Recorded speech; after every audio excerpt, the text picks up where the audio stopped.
एक रात वो गई थी जहाँ बात रोक के, अब तक रुका हुआ हूँ वही रात रोक के। हेलो दोस्तों, इस चैनल का होस्ट और आपका अपना दोस्त मैं मुकेश।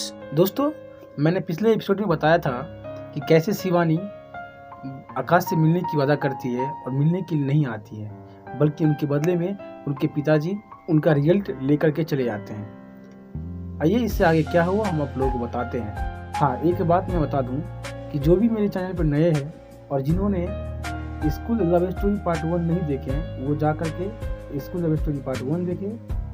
लिंक आपको डिस्क्रिप्शन में मिल जाएगी। शायद वक्त को कुछ और वक्त चाहिए था आकाश का जख्म भरने के लिए, पर तब तक आकाश की मुलाकात शिवानी से हो गई। आकाश को एक बुक लॉन्च इवेंट के लिए बुलाया गया था और जब आकाश ने उस बुक के राइटर का नाम शिवानी पढ़ा तो बिना कुछ सोचे उसने आने के लिए हाँ कह दिया। आकाश के पैरों के नीचे से जमीन तब खिसक गई जब उसने सच में शिवानी को वहां देखा। शिवानी को देखते ही आकाश को सारी पुरानी बातें याद आ गई, पर आकाश ने सोच लिया था कि वो शिवानी से बात किए बिना वहां से नहीं जाएगा।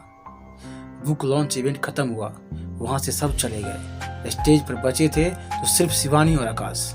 दोनों एक दूसरे को देख रहे थे, पर दोनों में से किसी की हिम्मत नहीं हो रही थी कि पहले बात कौन शुरू करे। पर कहते हैं ना, लेडीज फर्स्ट। शिवानी ने आकाश से कहा, इतनी दूर क्यों बैठे हो, यहाँ मेरे पास आ जाओ। आकाश ना चाहते हुए भी शिवानी के पास वाली चेयर पर जाकर बैठ गया। अब दोनों के बीच इस तरह से वार्तालाप हो रही है। शिवानी, शायद तुम्हें पता नहीं पर शो खत्म हो चुका है।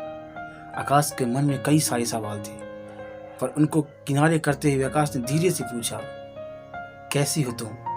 शिवानी, मैं ठीक हूँ, तुम बताओ। आकाश, मैं भी ठीक हूँ।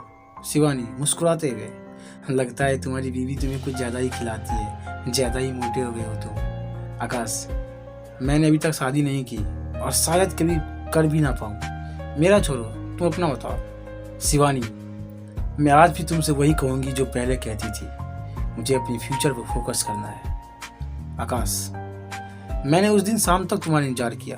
मुझे पता था कि तुम नहीं आओगी, पर बार बार मैं अपने आप को झूठी तसल्ली दे रहा था कि शायद तुम आ जाओ। पर झूठ कितना भी बड़ा क्यों ना हो, सच के सामने हमेशा छोटा ही होता है।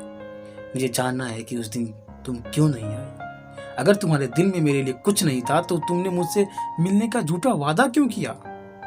शायद शिवानी के पास इसका कोई जवाब नहीं था, इसीलिए वो चुपचाप बस आकाश की बातें सुन रही थी। आकाश, शायद तुमने बिना कुछ कहे ही मुझे जवाब दे दिया। चलो मैं भूल जाता हूँ उस दिन को। और शिवानी के सामने अपने घुटनों पर बैठ जाता है और कहता है, मैं सब कुछ भूलने को तैयार हूँ। पर क्या तुम भी सब कुछ भूलकर मुझे अपनाने को तैयार हो? यह कहते हुए आकाश की आंखों में आंसू आ गए थे। उसने कहा, मैं तुमसे अपने प्यार की भीख मांगता हूँ, प्लीज मुझे मेरा प्यार दे दो। शिवानी ने अपनी चुप्पी तोड़ते हुए कहा, मैं अब वो शिवानी नहीं रही जो 12th स्टैंडर्ड में थी। और शिवानी ने बगल में रखी छड़ी उठाई और उसके सहारे उठने लगी। जब मैं अपना आखिरी एग्जाम देकर घर जा रही थी तब मेरा एक्सीडेंट हो गया था और उसकी वजह से मैं आज तक चल नहीं पाई। अगर मैं चाहती तो मैं उस दिन भी तुमसे मिलने आ सकती थी, पर शायद मुझे तुम्हारा जवाब पता था, इसीलिए मैं वहां नहीं आई। कुछ भी कहने से पहले तुम एक बार अच्छी तरह सोच लेना। इतना कहकर शिवानी वहां से जाने लगी। आकाश ने पीछे से आवाज लगाया और कहा, मैं तुम्हें आज तक गलत समझा, पर आज मुझे पता चल गया कि गलत तुम नहीं थी, गलत मैं था। बिना कुछ जाने तुम्हारे लिए न जाने क्या क्या मन में सोच रखा था। अगर तुम उस दिन मुझे ये सब बता देती तो शायद मेरे दिल में तुम्हारे लिए प्यार कम हो जाता, क्योंकि उस वक्त उस समय मैं नादान था। पर आज नहीं, मैं अपने पूरे होशो हवास में तुमसे अपने प्यार का इजहार करता हूँ। कहो, क्या तुम मेरे प्यार की इस अर्जी को स्वीकार करती हो? मैं तुमसे प्यार करता हूँ, ना कि तुम्हारे चेहरे से, तुम्हारी चाल से, तुम्हारी नजर से। अगर तुम भी मुझसे प्यार करती हो तो मेरे प्यार को कबूल करो। मैं तुमसे शादी करना चाहता हूँ, क्या तुम मुझसे शादी करोगी? शिवानी पीछे पलटती है और कहती है, हाँ मुझे मंजूर है। तुम्हारी प्यार की अर्जी, हाँ मैं तुमसे शादी करने के लिए तैयार हूँ। कुछ दिनों बाद दोनों अपने घर वालों की मर्जी से शादी कर लेते हैं और जब शादी हो रही होती है तो फेरों की टाइम आती है।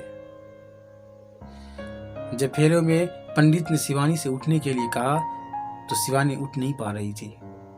वो अपने छड़ी की तरफ देख रही थी। और सब शिवानी की तरफ देख रहे थे। जैसे ही शिवानी उस छड़ी को अपने हाथ में लेने लगी तो आकाश उसके हाथ से छड़ी ले लेता है और उसे अपनी गोद में उठाकर फेरे लेने लगता है। और सब उन दोनों को देख रहे होते हैं, क्योंकि सच्ची मोहब्बत हमेशा सच्ची ही होती है।